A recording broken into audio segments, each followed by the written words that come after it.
Kritikal di umano ang lagay ni Senator Bato de la Rosa, ito nga daw ay matapos nakayugan ng taong bayan ng maspatan ito sa isang resort around Visayas. Ayon sa ulat, agad daw na isinugod si Senator Bato matapos mabugbog ng taong bayan at kasalukuyan daw itong nagpapagaling sa isang pribadong hospital. Tila ito na nga daw ang wakas ng pagtatago ni Bato dahil bantay sarado na umano ito ng ICC at sakaling makarecover ay dadalhin agad ito sa Netherlands. Hindi ba competent authority ang ICC sa paningin po ni Senator Bato? Sabi ko nga po, yan ay normal na manggagaling kay Senator Bato dahil isa siya sa maaaring makonsider na co-perpetrator. May takot? On his part? Maybe. I cannot answer for him. Pero tandaan po natin, sa aking pagkakaalam, kung di ako nagkakamali, may narinig na din daw po siya na magkakaroon ng warrant of arrest, kaya hindi po siya yata napunta sa Hong Kong. Hindi po ba, kung talagang alam niya na walang warrant of arrest issued by a competent authority, matapang po siyang sinamahan ang dating Pangulong Duterte. And as a matter of fact, dapat nga nauna pa siya kay Senator Robin pumunta sa Netherlands. Yusek, what was the reaction of the President when he learned about the resignation of Secretary Babe Singson from ICI? Napag-alaman naman din po na dahil sa kanyang concern sa kalusugan, ay nagpasabi na po siya na sa kanyang pagbibitiw at dahil nga po magaling po ang si Secretary Babe Singson, pinakiusapan po sa pamamagitan po ni Sec Vince na kung maaari pa ay manatili pa siya. At dahil nga muli may concern po si Secretary Babes, iginagalang po yan ng ating Pangulo at nagpapasalamat po tayo sa napakagaling pong serbisyo po ni Babe Singson. I think, ma'am, one of his concerns ay yung funding for the ICI kasi ang na-mention niya yung 41 million pesos na supposedly funds for ICI sa dyaryo lang siya pero hindi talaga nakarating sa kanila. Was there a lack of government support sa ICI? Ano po ang nangyari sa funding na ito? Ayon po sa DBM, yung SARO po ay as early as September ay nandyan na po.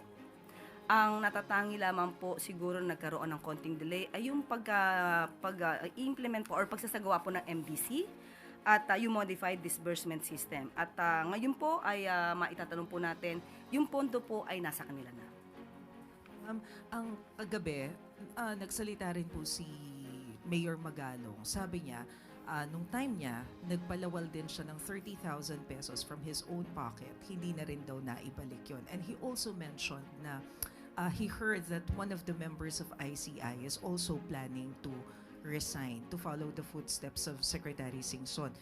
Meron po ba kayong nakuhang information about this and how will this affect the operation and integrity of ICI? Patungkol po sa sinabi niya na mayroon pang kulang sa kanya, ipinakiusap na po natin since nandiyan na po yung pondo, kung ano po yung pagkukulang sa may mga dapat na bayaran na po agad. At hindi po naman nagkulang ang Pangulo dahil lahat po ng kailangan ng ICI, lahat na maibibigay na tulong po na manggagaling po sa Pangulo, iyan po ay ibinibigay. At patungkol po kung sino pa yung magre-resign, siguro mas maganda po siya na po yung kanyang, siya na po ay yung tanungin. Siya naman po nagbigay ng information. Ma'am, last na lang. Yun po sinasabi ninyo na funds na hawak na ng ICI, buong 41M po. Opo, nasa kanila po. May follow-up question po si Ivan Mayrina. May sabi.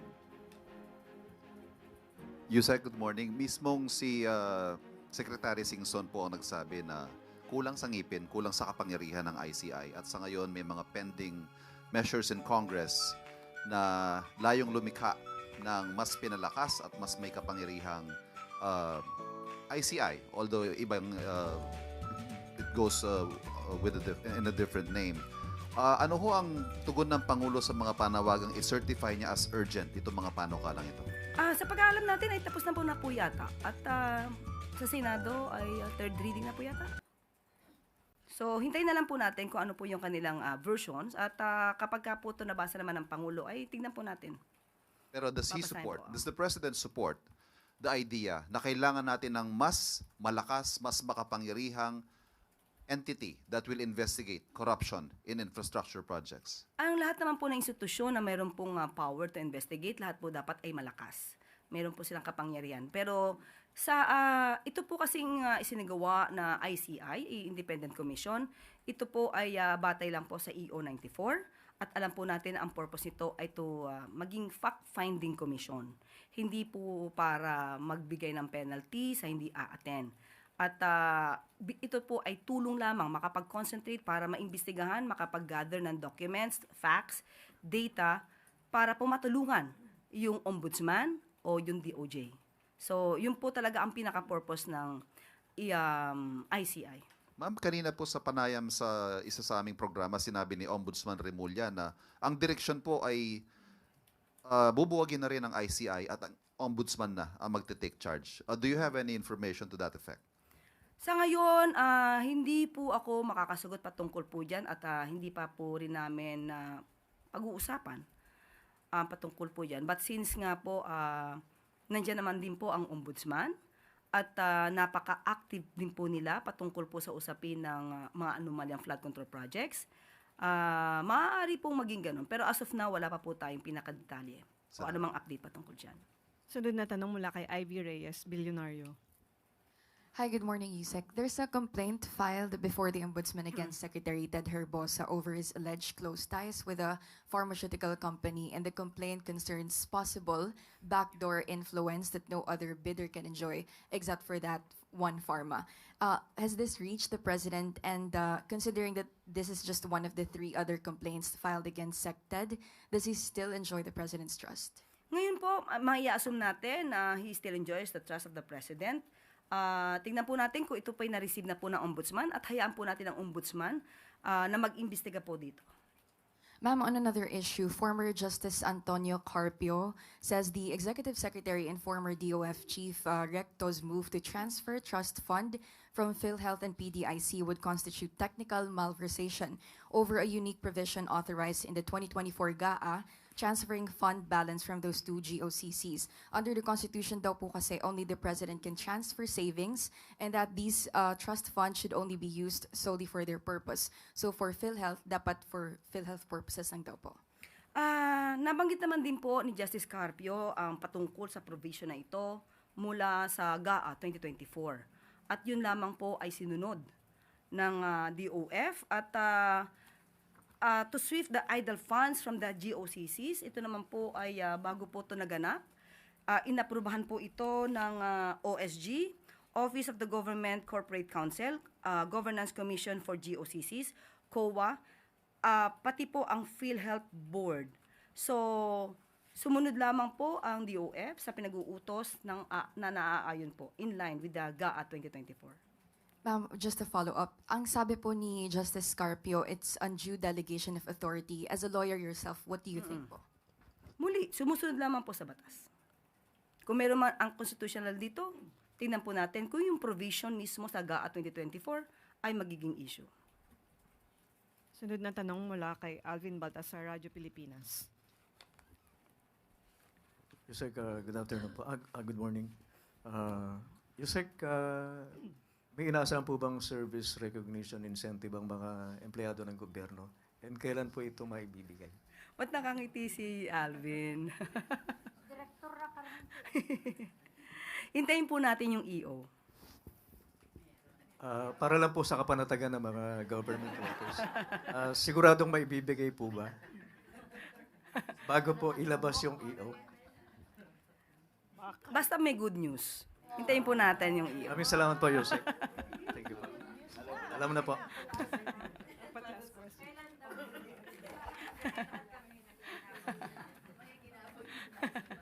Sunod na tanong mula kay Eden Santos, Net25.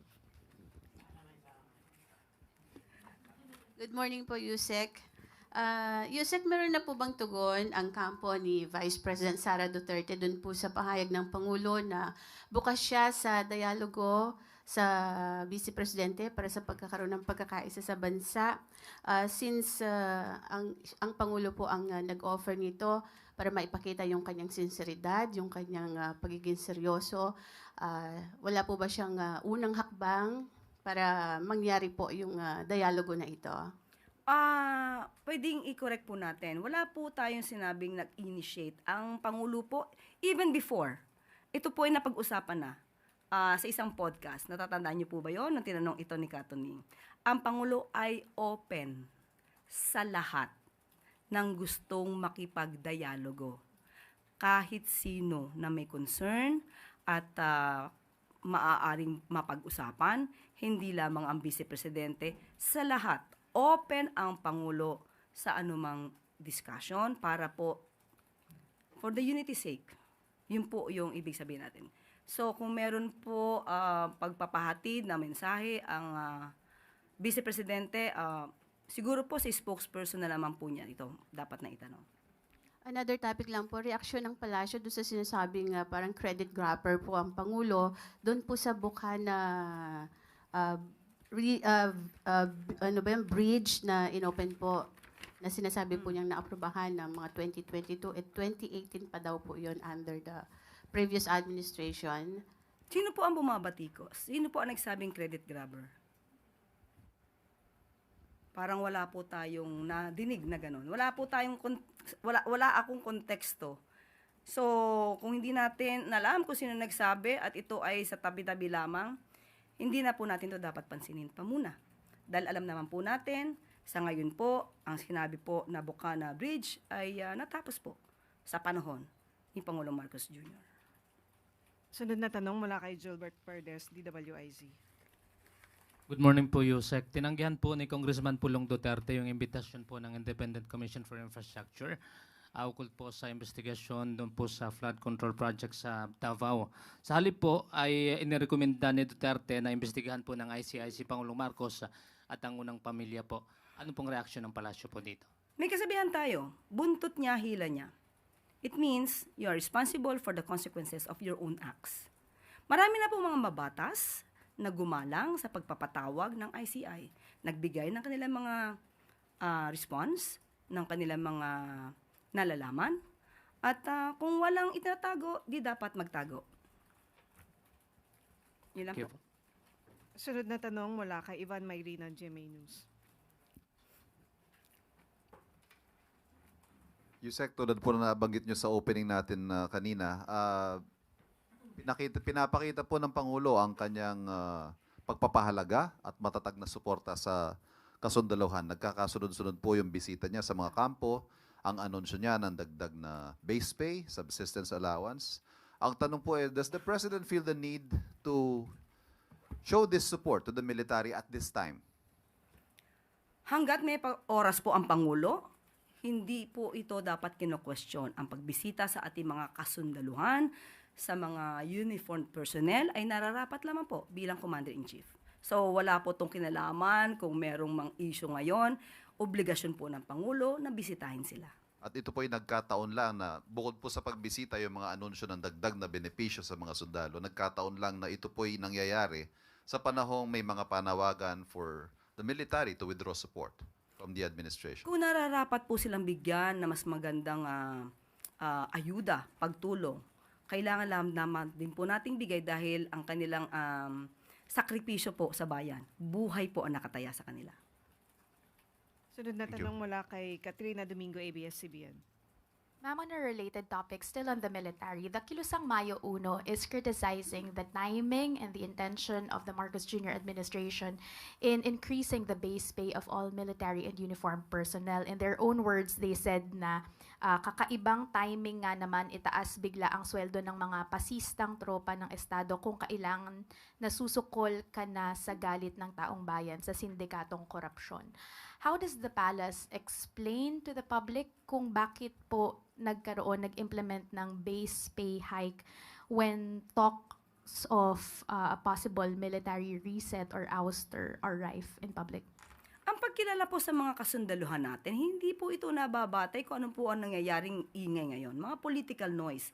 Karapatan po nila at dapat lamang pong kilalanin ang kanilang pagiging bayani ng ating bayan.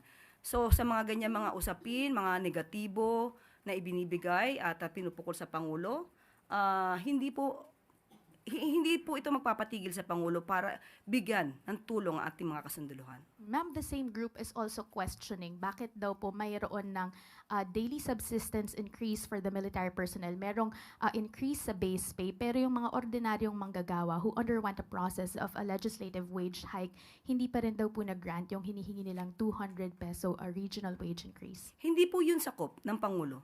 Sa Pangulo po, sa DOLE po, nakikita po natin, meron pong pagtaas ng mga sweldo sa mga regions at hindi po nila yan makakaila. Hindi po pinapahinto ng Pangulo ang pagtataas ng sweldo na within his power. Pero yung pagtaas po, kung binabanggit nila na halagang 200 at yan po ay nasa kamay na po ng Kongreso. Just a follow-up question. The DOLE is under the executive branch and therefore under the president. Why can't the president push for the wage hike of ordinary Filipino workers? Meron po tayo sa tripartite board, meron po increase. Hindi po ito makakaila. Yung sinasabi po nilang wage hike na 200 pesos, ito po ay saklaw ng Kongreso. So hindi naman po nakikialam ang Pangulo sa trabaho ng Kongreso. Sunod na tanong mula kay Bea Cupin Rappler. Hi, ma'am. Good morning. A Rappler investigation based on SEC documents and data from government websites found that Justice Undersecretary Jojo Cadiz has ties to a major construction company that was only incorporated po in 2023 through Yusek Cadiz's son, who was 19 at the time, 21 na siya ngayon, I believe. JSJ Builders Incorporation, the investigation found won more than 200 million in projects in Ilocos Norte since its incorporation 2 years ago. Yusek Cadiz has also been accused by former legislator Zaldico of supposedly acting as a bagman for the president. First question, ma'am, is the president aware of his former aide's ties to this contractor, or has he since been made aware, given po the prohibitions under the Constitution? As of the moment, we have not talked about that. But if there's a need for investigation on that issue, so let the investigation be done. And on that note, ma'am, does he still enjoy the president's trust, and will he remain in the DOJ despite, again, these links and the claims that have been made against him? Sa ating pagkakaalam, siya po ay nag-submit na ng kanyang resignation. Sa ating pagkakaalam, bibigyan ko lang po ng update. Has it been accepted? No. Bibigyan ko po kayo ng update. Sunod na tanong mula kay Ann Soberano, Bombo Radyo. Yusek, good morning. Reaction lang po ni Presidente. Kasi kahapon po si Majority Leader Sandro Marcos humarap po sa ICI. Ano po ang naging tugon dito ng Pangulo? Since sinabi din po ni dating DPW Secretary Babe Singson na tila po nabigla si Majority Leader Sandro Marcos sa mga itinanong sa kanya. Unang-una, bilang magulang, makikita natin kung paano ba pinalaki ng mga magulang ang isang anak. Disente, hindi takot, matapang na humarap sa investigasyon, hindi nagtago, nagbolontaryo pa, kinilala ang ICI, hindi tulad ng iba. So, doon pa lang po, bilang magulang, ay proud sila sa kanilang anak. At nagulat, siguro, hindi natin alam, hindi po ako privy sa naganap na hearing. So, hindi natin alam kung ano ang kinagulat. Nagulat ba siya sa bagong facts? Nagulat ba siya sa bagong data na malamang ay hindi niya alam? So, I cannot speculate on that. Thank you, ma'am. Ivan Mayrina, Jimmy. One quick question, follow-up question on Yusek Cadiz. Can the Palace confirm na si Yusek Cadiz po ay associate ng Pangulo or aide niya at some point? Wala po ako mako-confirm sa ngayon. Thank you. Isang tanong mula kay Eugene Fernandez, IBC. Yusek, with the recent report of PSA regarding the inflation, it went down to 1.5 from 1.7 last month. Does the Palace satisfied with this decrease with regards to the inflation rate po? Maganda ang ipinapakita na pagbaba ng inflation rate. Dahil nga sabi natin, hindi maiiwasan because of the political noise na talaga naman maaapektuhan ang ating ekonomiya. At kapag ka naman po ito'y natapos na at naipakita naman ng Pangulo kung ano ang reason kung bakit kailangan magkaroon ng pag-iimbestiga at tingin natin mas lalong magtitiwala ang taong bayan sa Pangulo. Sabi nga natin, may mga pagkakataon hindi siguro popular ang iyong desisyon dahil makakaapekto mismo ito sa iyong administrasyon. Pero anong pipiliin mo? Popular na desisyon o right decision? So sa Pangulo, ito yung tinatawag nating right decision. Kahit ano pang mangyari, maapektuhan man pansamantala ang ating ekonomiya, ang taong bayan, basta dapat maituwid ang tama. Yusek, just a quick follow-up. I would like to also ask the reaction of the palace since browsing through the comments dun sa recent post ng PSA regarding the inflation rate, parang hindi naniniwala yung maraming tao regarding the decrease of the inflation rate. May reaction po ba tayo regarding that? Maraming mga tao malamang na hindi maniniwala dahil hindi naman sila ganun ka-aware kung paano tumatakbo ang ekonomiya. Marami rin talaga ordinaryong tao, mga simpleng tao na minsan ang ganito mga masyadong technical ay talaga namang hindi maiintindihan. Pero saan pa po ba tayo maniniwala? Hindi po ba sa records? Thank you, Yusek. Sa pantanong mula kay Katrina Domingo, ABS-CBN. Ma'am, going back to Jojo Pang Pasko ba to? Cadiz. Pang Christmas gift na ba Merry to? Christmas, Undersecretary. just on Jojo Cadiz, when did he exactly resign? Hindi ko, ngayon, natanong ko lang po yan sa DOJ, hindi ko po natanong kung ano yung exact date.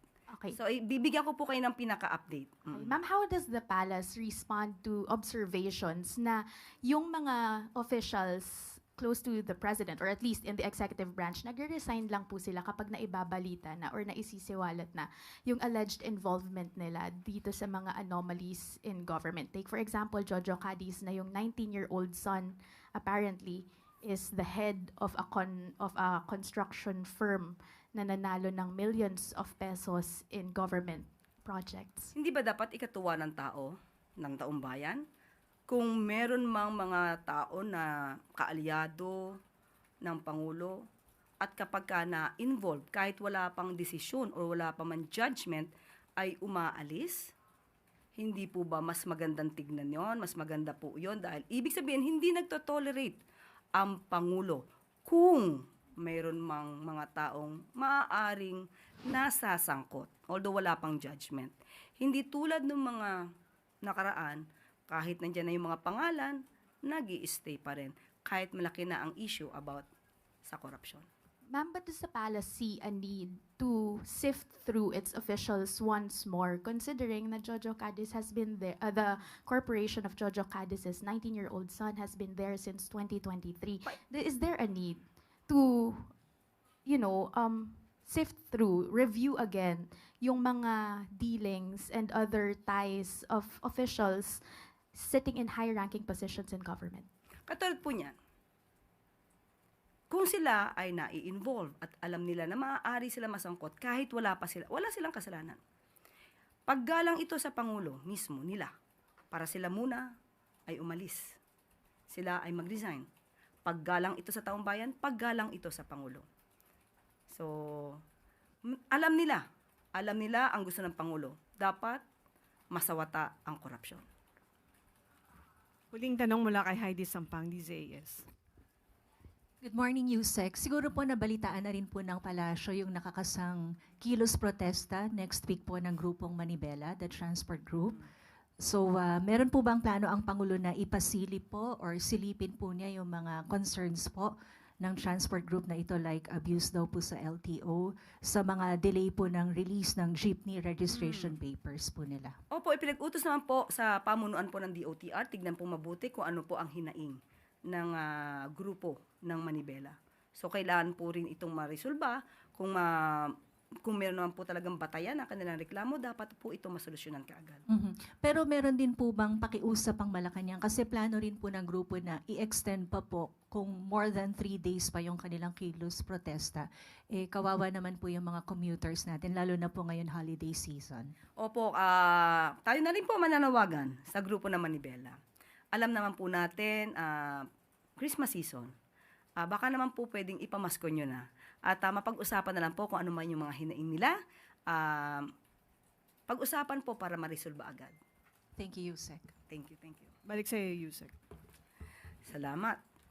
20 araw bago magpasko, Merry ang kapaskuhan ng ating siyam na mga kababayan na makakauwi na sa bansa matapos na mabihag ng rebel group ng Houthi sa Yemen.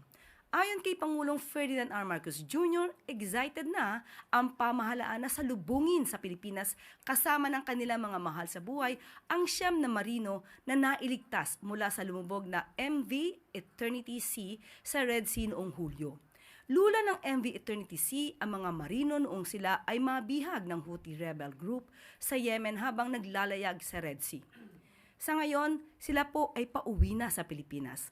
Dumating sila sa Oman mula sa Yemen noong Miyerkules at sinalubong ng mga tauhan ng Philippine Embassy sa Muscat at ng Department of Migrant Workers. Lubos ang pasasalamat ni Pangulong Marcos Jr. sa Department of Foreign Affairs sa pangunguna ni Secretary Maria Teresa Lazaro, sa DMW sa pangunguna ni Secretary Hans Kakdak at sa Philippine Embassy sa Oman upang masiguro ang kaligtasan ng mga marino. Nagpaabot din ng pasasalamat si Pangulong Marcos Jr. sa Oman government, lalong-lalo na kay Oman Sultanate, Sultan Haitham bin Tariq, sa kanilang walang tigil na tulong sa Pilipinas upang pasigurong ligtas ang mga marinong Pinoy. Samantala, nagpaabot naman ng pakikiramay si Pangulong Marcos Jr. sa mga mahal sa buhay ni Nel Roy Fanner na nasawi noong na inatake ang MV Eternity Sea. Para kay Pangulong Marcos Jr., palaging una ang seguridad at kapanganan ng mga bagong bayani, sa laot man o sanmang panig na mundo. Mas mabilis at mas abot-kayang internet. Alinsunod sa utos ni Pangulong Ferdinand R. Marcos Jr. na gawing mas abot-kaya ang internet para sa lahat, nagpapasalamat ang Department of Information and Communications Technology o DICT sa lahat ng mobile providers kagaya ng Globe, Smart, Dito at iba pa sa pagbibigay ng mas mura at sulit na data promo. Ayon sa datos ngayong 2025, mas mababa ng 17% na ang presyo ng data kumpara noong 2024. Halos 10 piso ang ibinaba sa bawat 10 gigabytes. Ibig sabihin, mas mahaba ang browsing, mas maraming content, mas malinaw na video calls, at mas sulit ang bawat piso. Bunga ito ng Oplan Bantay Signal ng DICT kung saan libo-libong mamamayan ang nagpapadala ng signal test. Dahil dito, mas makakaasa ang taumbayan sa mas mabilis na internet connection sa kanilang mga lugar. Nakabantay din ang DICT kasama ng taumbayan para tulungan ang mga telecommunications companies na pagandahin ang mga serbisyo pa nila. Kaya naman, ituloy lang ang pagpapadala ng signal test. Dahil sa ilalim ng bagong Pilipinas ni Pangulong Marcos Jr., ang bawat isa ay magbabantay para sa mas mabilis na internet connection sa bansa. Sa konektadong Pinoy, walang iwanan.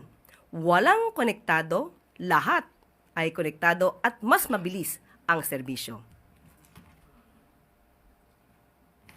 Ngayong araw ay makakasama natin via Zoom si MMDA Chairman Don Artes, na kasalukuyan nasa Paco Pumping Station upang maglagay ng stop log upang maiwasan ang pagbaha sa nasabing lugar. Tatalakayin din natin ang mga hakbang na ginagawa ng MMDA para ma-decongest ang traffic sa Metro Manila, bunsod ng holiday rush. Magandang araw po, Chairman Don Artes. Magandang araw sa iyo, Yusek Claire, at sa inyong tagapanood. Kasama ko po si Yorme. Magandang umaga po, kami po Mayor Isko Moreno. Good morning po. Magandang umaga daw. Ay, magandang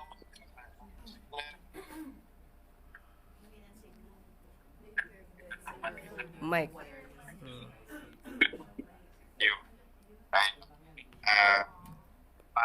For the past 3 weeks, Chairman Artes taking the lead. Of course, kasama rin natin DPWH at saka yung kanilang mga foreign consultant. Nakakaawa kasi Yusek yung mga taga-Paco. Kahit walang ulan nabaha because nasira yung ating floodgates. Mm-hmm. Opo. So, go ahead na po, Sir Don. Don, thank you. Opo. Thank you, Mayor po. Thank you, Mayor. Thank you po sa inyo. Yusek, magandang ulit. So, ito po yung stop log na ikakabit natin, Yusek, temporarily para maiwasan po yung pagbaha dito sa Paco habang ginagawa yung floodgate. Okay. Sir, meron ba akong yung mensahe dahil medyo marami na po ang namumblema patungkol po sa traffic dahil sa nalalapit po na Kapaskuhan? Opo, sobra po kasi ang volume ng sasakyan. We expect it dahil sa ating pong datos, last year ng same week, first week and second week ng December, umaabot po talaga ng 450,000 ang vehicles sa EDSA alone. Yan po ay more than the 250,000 capacity. Pero ginagawa naman po natin ng paraan, may mga adjustments po tayong ginagawa, lalo-lalo na po yung clearing ng mabuhay lanes. It's just that talaga pong sobra yung volume, kaya nga po ini-encourage natin yung ating mga kababayan na gumamit po ng bus carousel at yung pong ating MRT at mga LRTs.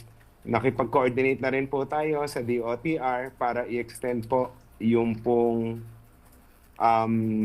biyahe ng MRT at mga LRT at yung po mga pampublikong transportasyon para po may masakyan ang ating mga kababayan at hindi na sila magdala ng sariling sasakyan.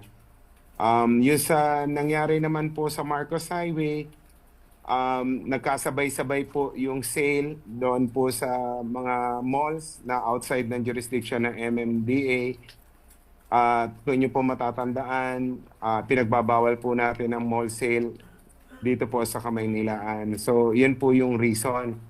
Dahil po dito sa may parking Rizal, may mga mall sale, nagkasabay-sabay po yung paglabas at nabulunan po. Pero kahapon, nagpulong na po tayo sa pangunguna ng MMDA, kasama po ang LGU ng Marikina, Pasig, Quezon City, Cainta at Antipolo at nag-propose po tayo ng mga mitigating measures para hindi na po maulit. At mamaya po may ocular inspection po tayo today, mamayang hapon, para po tingnan yung aming proposal at para mag-agree po ang lahat po ng mga LGUs na may access po dito po sa Marcos Highway, Yusek Claire. We can get questions from the media. Marisol Halili.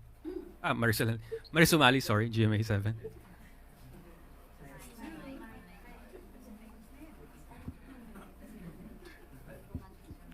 Chairman Artes, magandang umaga po sa inyo. Si Mariz Umali po ito. Good Chairman, morning. yung mga binanggit niyo po kasi na mga immediate solutions, actually ginagawa na rin po yan previously, even prior to the extreme gridlock that was experienced by motorists, especially in Marcos Highway. Pero sa kabila po ng mga ginawa pong mga interventions na ganun, nangyari pa rin po yung 6-hour na matinding gridlock po sa Marcos Highway. At hindi lang naman po sa Marcos Highway nangyayari yan. Nangyayari po siya sa maraming pangunahing mga kalsada. Ano pa po ba ang mga karagdagang solusyon dahil nga po sa matinding volume ng mga sasakyan, hindi naman nadadagdagan yung mga kalsada natin. So, paano po ba mangyayari?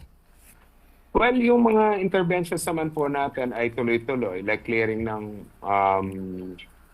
mga mabuhay lanes.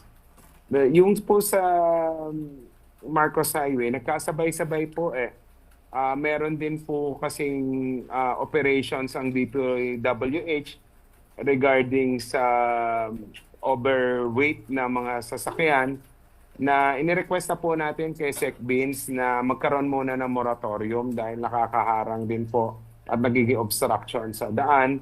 Ganon din po, hindi po coordinated kasi yung mga truck ban sa mga LGUs po. So kinausap na po natin sila na dapat coordinated kasi ang nangyari po, yung mga naipit po na hindi makapasok sa mga LGUs ay pumarada sa karsada na nagkaroon din po ng pagsisikip. Ganon din po, kinausap din po natin yung mga LGUs regarding mall-wise sale. Dapat po siguro ipagbawal din muna po dahil nagkataon po, pagkasara po ng mall, sabay-sabay po naglabasan na talaga naman pong naging dahilan ng sobrang bigat ng daloy ng traffic. Tapos nung nati-traffic na po, yung pong mga kababayan natin, yung iba nag-counterflow, hindi na po sumusunod sa enforcers na naging reason. Kaya na-overwhelm din po yung ating mga enforcers. So, magkakaroon po tayo ng additional deployment ng mga enforcers natin, lalong-lalo na po dito sa Marcos Highway. At nangako naman po yung mga LGUs na tutulungan din po tayo sa pag-enforce po ng traffic rules. Chairman, just to follow up, I understand that you've already responded to the COA report or the COA findings dun sa mismong report na yon. But just for the record, pwede po bang mahingi yung dahilan bakit po meron naman po palang budget na nakalaan for traffic management problems and flood control projects.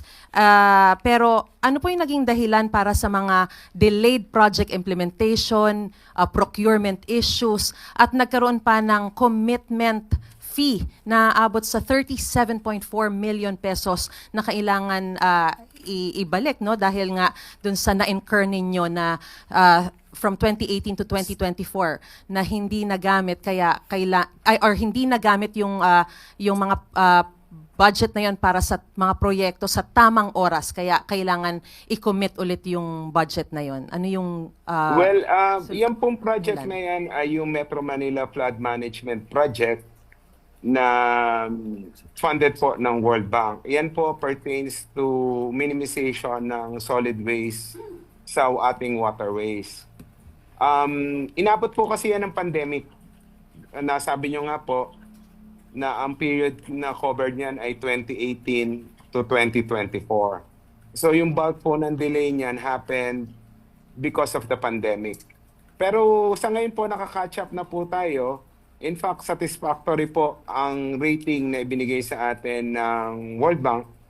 In fact, about a week or two ago, nag-meeting po kami ng mission ng World Bank at wrapping up na po tayo. At we can assure the public na inayos na po natin yan, nakaka-catch up na po tayo, at magagamit po ng tama yung pondo for the purpose intended. Sorry, one last. Merong 1.028 billion pesos na hindi nagamit noong 2024. Sayang kasi dahil supposedly para sa mga pang-traffic management yan. Ngayon, ang tindi-tindi ng mga na traffic na dinaranas natin, pero may budget pala na ganun kalaki. Hindi po lahat yan sa traffic. Ang bulk po niyan ay sa flood management po. Okay. So, okay. Next question, Eden Santos, Net 25.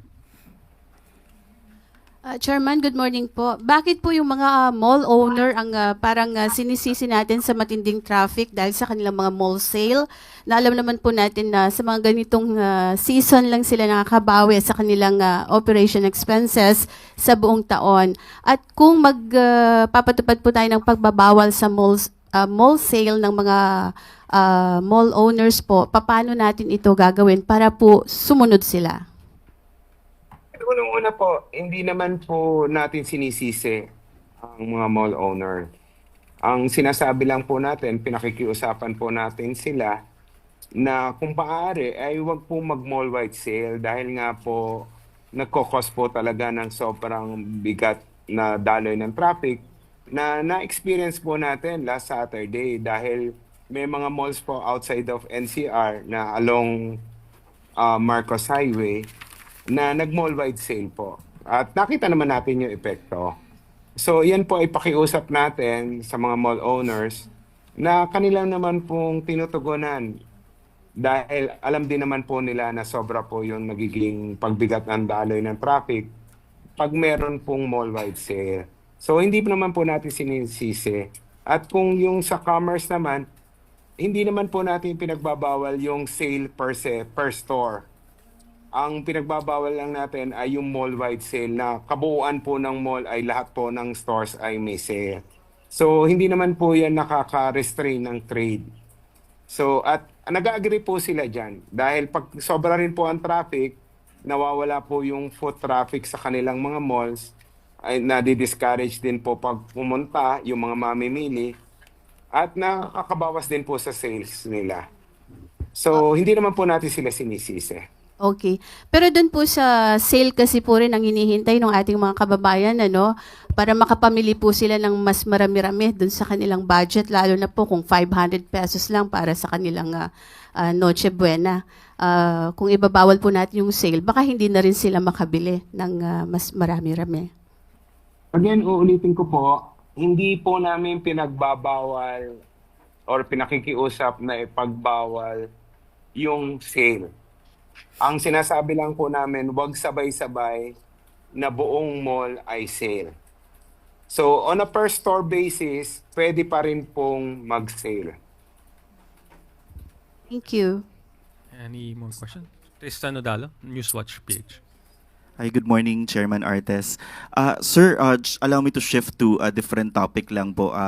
Na-announce na po or nasabi ng DPWH at DOTR that they are planning to resume or at least simulan na po yung EDSA rehab sa 2026. May timeline na po bang wino-work out din yung MMDA? And na-address na po ba yung mga problema na na-encounter in the past na di kaya po na-suspend yung pagre-rehab ng EDSA? And this time, next year, kaya na po ba talagang masimulan ito? Well, magpupulong po kami to finalize sa, I think, December 17. Last week, nag-meet po kami ng DOTR, Sec Banoy, at si Sec Vince para nga po planchahin yung details at yung mga naging problema at issues na encounter noong nakaraan na planilano na i-rehab ang EDSA ay sa tingin ko naman ay na-address namin. So, i-announce po namin yung detalye sa December 17 po. I think we have one more question from Let Narciso, DZRH.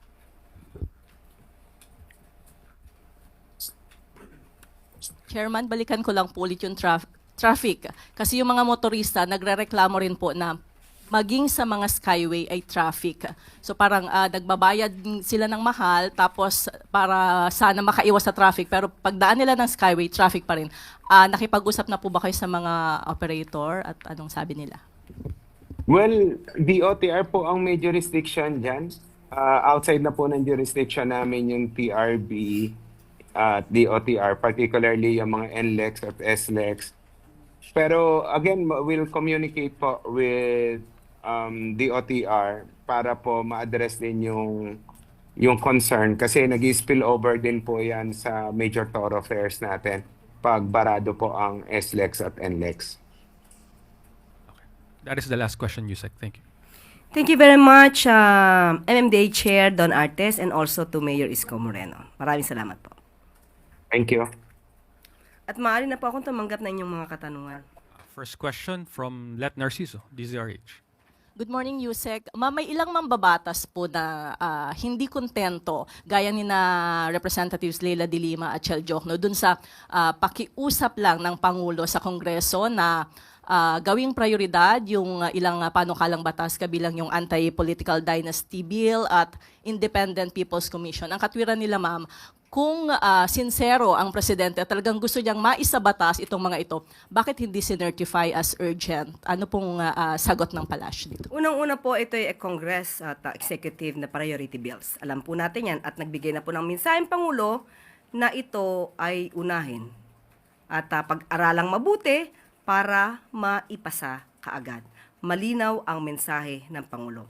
At malinaw din naman po ang sinasabi ng konstitusyon kung kailan lamang po, kailan kailangan mag-certify as urgent ng bill ang Pangulo. Ito ay kung may tinatawag ng public calamity or emergency. So, naaayon naman po sa konstitusyon ang ginagawa ng Pangulo. Hindi naman ibig pong sabihin na hindi sinertify as urgent ang isang bill, ay hindi na po sincero ang Pangulo. Kaya po, binigyan niya ng mensahe, malinaw, priority bills po ang 4 na legislative measures. And what motivated the President, ma'am, to finally push for the swift passage of these bills?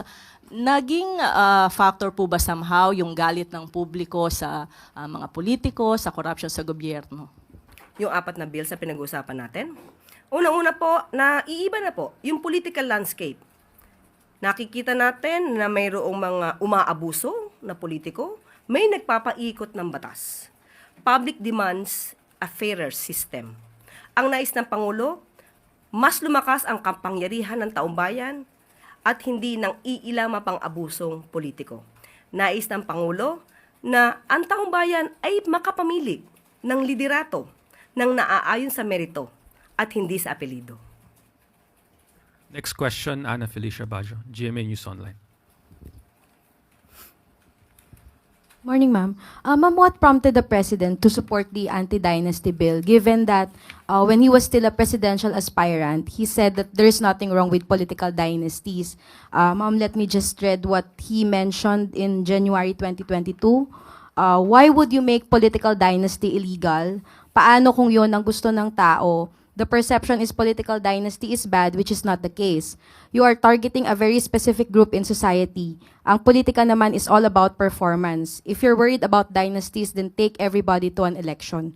So ma'am, may we know what changed his mind? Katulad ng sinabi natin kanina, nagbabago ang political landscape. Maraming umaabuso.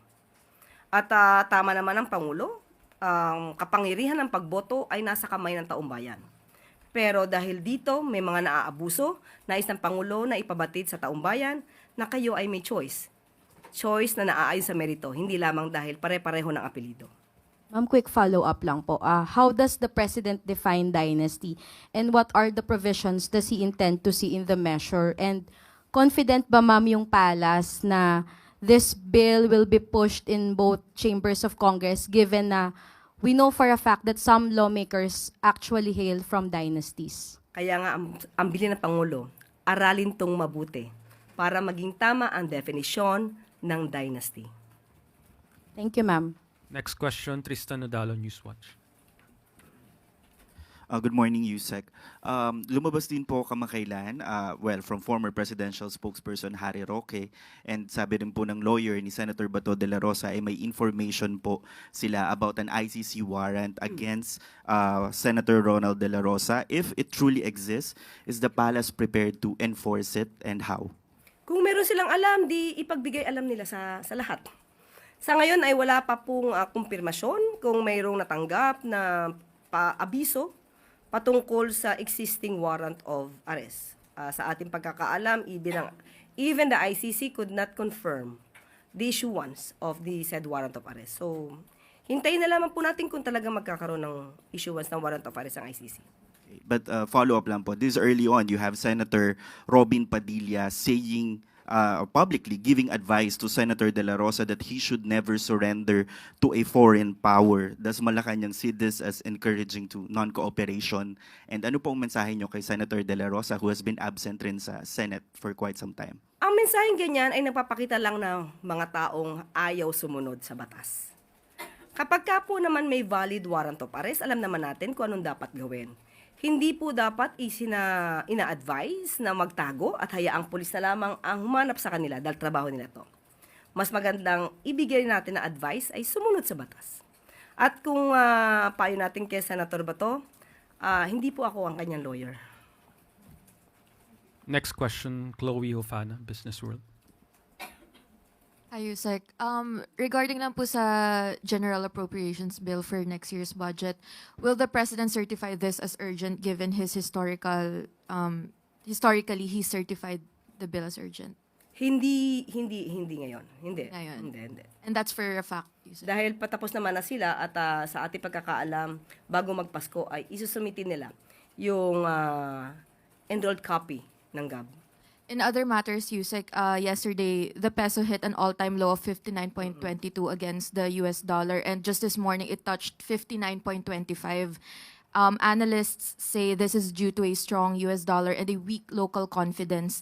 May we get the Palace's reaction on this, and what steps is the administration considering to address the currency's continued weakness?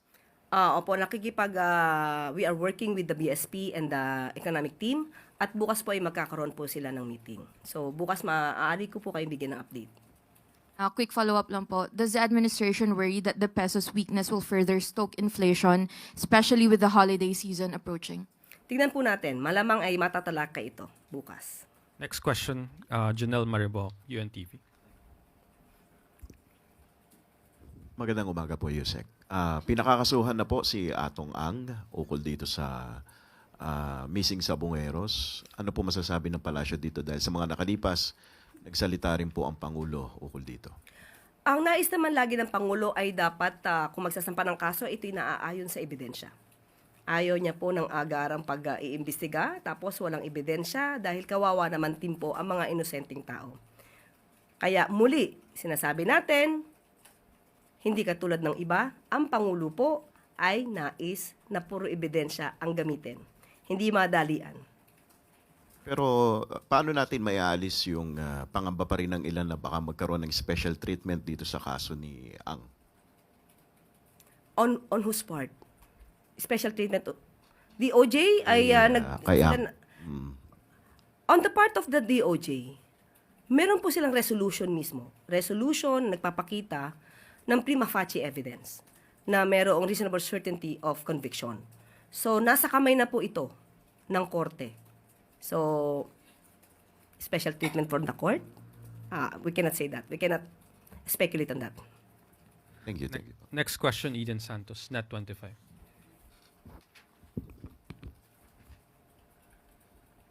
Yusek, regarding po sa mga kaso ng HIV/AIDS sa Pilipinas, medyo alarming na po yung pagdami. Merong 250,000 Filipinos live with HIV. Meron na po ba tayong update dun sa figures kung ilan po talaga? At ano po yung mga ginagawang hakbang ng gobyerno natin para matugunan po yung sa paunguna ng DOH yung mga pasyente po na mayroong AIDS sa ating bansa? Opo, nakausap po mismo natin ang pamunuan ng DOH at sinasabi nila based sa UNAIDS 2024 Global HIV Data, may estimate na population po tayo ng 217,700 people living with HIV. At with 30,800 annual new cases of HIV infections.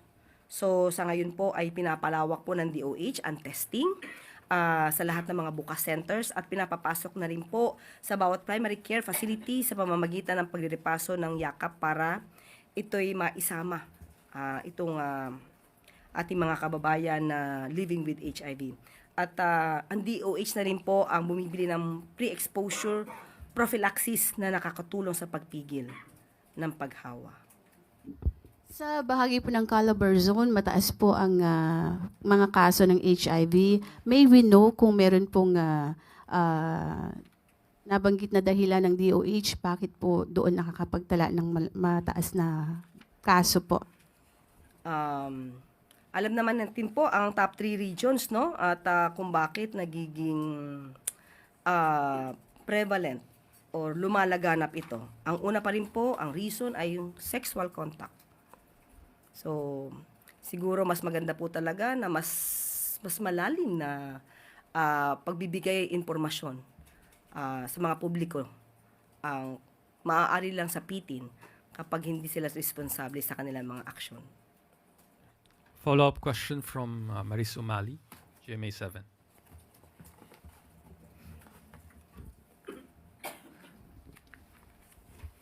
Hi, ma'am. Just a follow-up on the traffic and COA report. With the COA findings, does the president have any specific directives to hold specific agencies accountable, like, for example, the MMDA and some concerned DPWH offices, to make sure and to ensure that the long-standing inefficiencies will no longer contribute to the worsening traffic situation in Metro Manila? Alam naman din po ng MMDA, alam din po ng DOTR, alam din po ng ating mga ahensya kung ano ang nais ng Pangulo. Dapat lahat ng problema magawa ng solusyon. May mga pagkakataon lang siguro na may mga instances na hindi agad-agad na kayang solusyonan. Especially pagka yung patungkol sa traffic, pag itong klaseng season. Pero ginagawan po ng paraan, katulad ng sinabi po ni MMDA Chair Don Artes. Pero ma'am, yung sa mismong inefficiency in the procurement of materials, equipment, tapos yung mismong delays in the project, yun po kasi yung naging problema eh. Kaya parang may mga budget na hindi nagamit. Well, sinabi niya for flood control yan, but still, it's for a project na dapat nagbenepisyo ang mga mamamayan pero hindi nagamit. Tapos yung iba nasosoli sa National Treasury when in fact there's actually a fund that is supposedly intended for those projects. Yes, opo, tama yan. Kaya po, tinututukan na rin po ng DPWH yung mga patungkol po dyan para po maiwasan ang ganyang klaseng delay. At ang delay po kasi alam natin ito ay hindi magandang epekto ng serbisyo para sa taong bayan. So tututukan po ito ng DPWH at ng MMDA at yun din po naman ang utos ng Pangulo. Thank you, ma'am. Next question, follow-up question from Alexis Romero, Philippine Star. Yusek, actually it's about the party list reform, no? Kasi na-mention nyo kanina, the president wants the abuses addressed and the political landscape has changed. But it's in relation to the dynasties. Now, ano po bang mga thoughts ng ating Pangulo hinggil sa present party list system ngayon? The general rule, the general idea na meron ang party list. Pero sabi nga natin, kung ano man yung bill na yan, aaralin ng Pangulo. Mahirap po kasi magbigay ng opinion ngayon, but ang nasa paningin ng Pangulo ay kung ano ba ang sinasabi patungkol sa dynasty, mga magkakamag-anak na nasa politika. At sa ngayon po ay lahat po ng mga previous bills na hindi naman napasa, i-collate po ito at aaralin po na mabuti.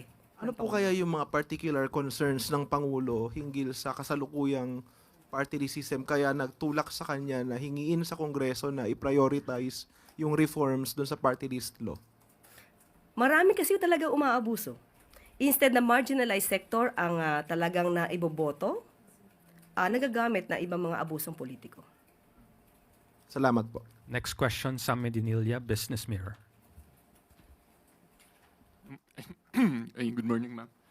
Under po dun sa EO 107 na nirelease recently ni President Marcos, may TWG raw na i-create para i-review yung base pay and allowance increases ng mga MUPs. Nakalagay po doon na para raw po maging sustainable. Napag-usapan po ba ito doon sa sa LEDAC meeting kahapon at saka yung proposed na MUP pension reform na earlier na shelf ng economic managers this year po? Hindi po siya napag-usapan kahapon, pero ito po ay parte na po noong nakaraang Kongreso, 19th Congress, at ipinupush din po ito ng Pangulo. Tapos last na lang po, yung proposed na increase po dun sa base pay increase tsaka yung sa allowance po, magkano po kaya yung gagastusin ng government for that starting next year? At saka saan po kukunin yung funding? Kung saan kukunin, sabi po ng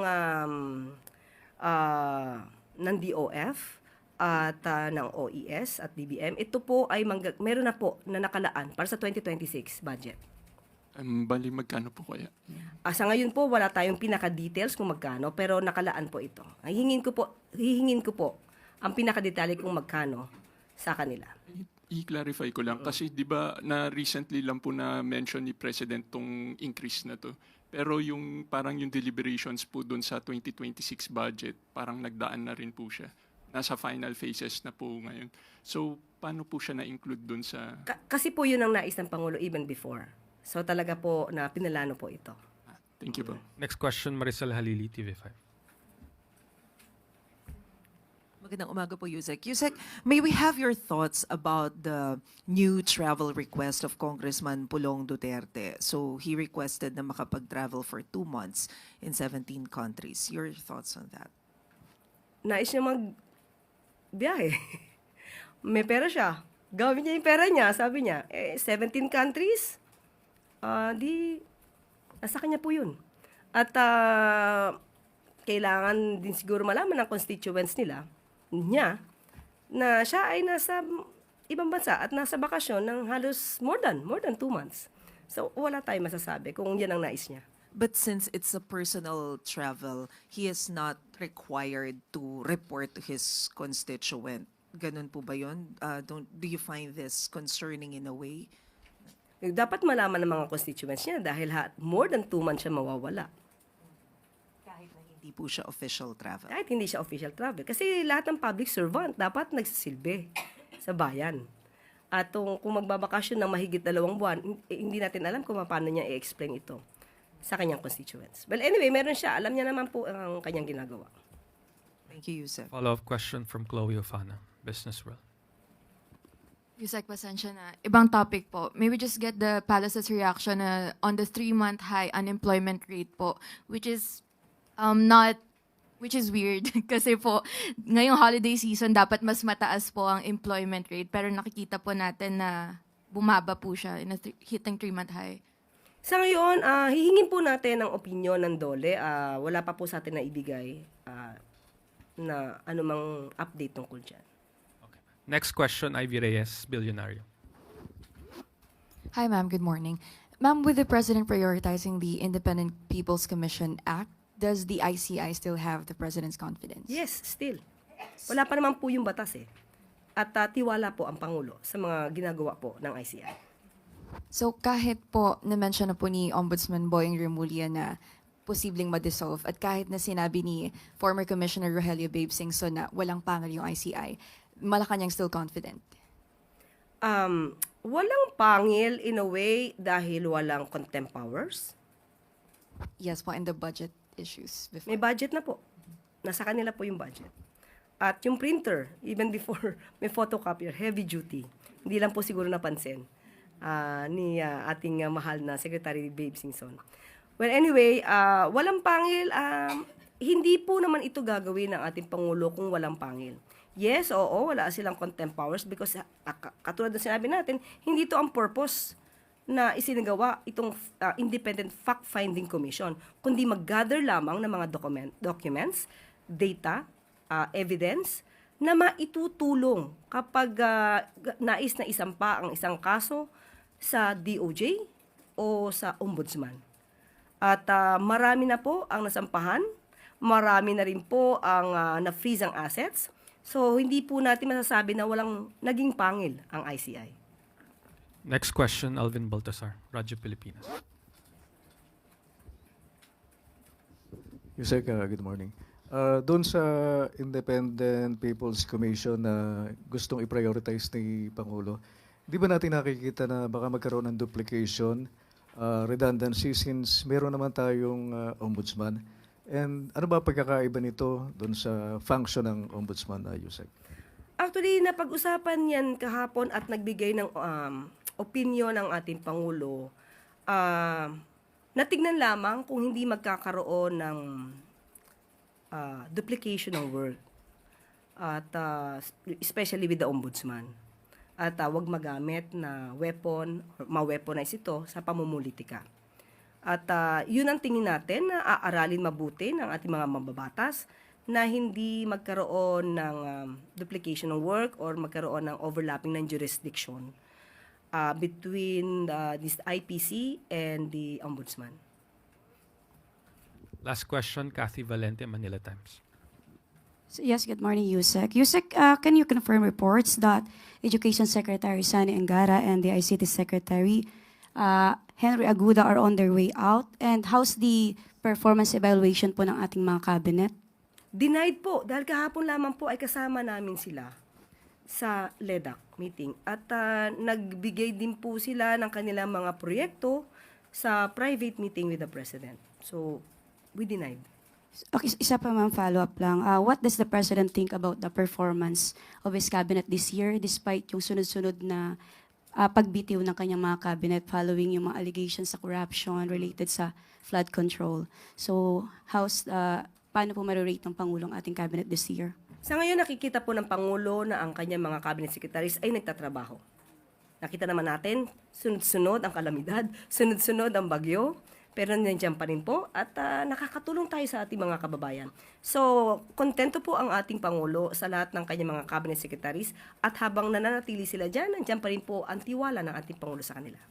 Pero ma'am, meron bang mga susunod na sisibakin or maalis sa pwesto? Sa ngayon, wala pa sa ating na ibibigay na anumang update. Wala pa po. That is the last question, Yusek. Thank you. Maraming salamat. At bago tayo magtapos, 60 billion excess funds ng PhilHealth na gamit sa health at social service programs ng pamahalaan. Binigyan diin ngayon ng Department of Health na karamihan sa 60 billion pesos excess fund ng PhilHealth ay napakinabangan ng taong bayan. Salungat sa sinasabi ng iilan na gamit ang pondo sa health at social services ng pamahalaan, kagaya na lamang ng Health Emergency Allowance o HEA. Ayon sa report ng DOH noong Martes, umabot halos sa 6 million na healthcare workers ang nakinabang sa nasabing programa ng PhilHealth. Ang HEA ay ibinibigay sa mga healthcare workers na nagsilbi at nagsakripisyo para sa publiko noong kasagsagan ng COVID-19 pandemic na hindi nabayaran noon. Nagamit din ang pondo para sa iba pang programa, katulad ng medical assistance to indigent and financially incapacitated patients at ang pagbili ng iba't ibang medical equipment para sa DOH hospitals, LGU hospitals, at primary care hospitals or facilities. Malaking bahagi rin dito ay napunta sa 3 DOH health facilities at sa health facilities enhancement programs. Dahil sa ilalim ng administrasyon ni Pangulong Ferdinand R. Marcos Jr., walang pera ng taumbayan ang masasayang. Lahat ay napupunta sa makabuluhang programa na naglalayong maiangat ang kalidad ng pamumuhay, lalo na ang kalusugan ng bawat mamamayan. At sa usapin naman ng kalusugan, muli, zero balance billing, higit 1 milyong pasyente na ang natulungan sa loob ng 4 na buwan. Bilang bahagi ng kampanya ni Pangulong Ferdinand R. Marcos Jr. na palakasin pa ang healthcare sa bansa. Umabot na sa higit 1,078,000 patients ang natulungan ng Zero Balance Billing Program ng Department of Health. Matapos lamang ng 4 na buwan. Ayon sa pamunuan ng DOH, patuloy ang full implementation ng Zero Balance Billing sa mga DOH hospitals upang tiyakin na lubos ang alagang maibibigay ng programa sa sambayanang Pilipino.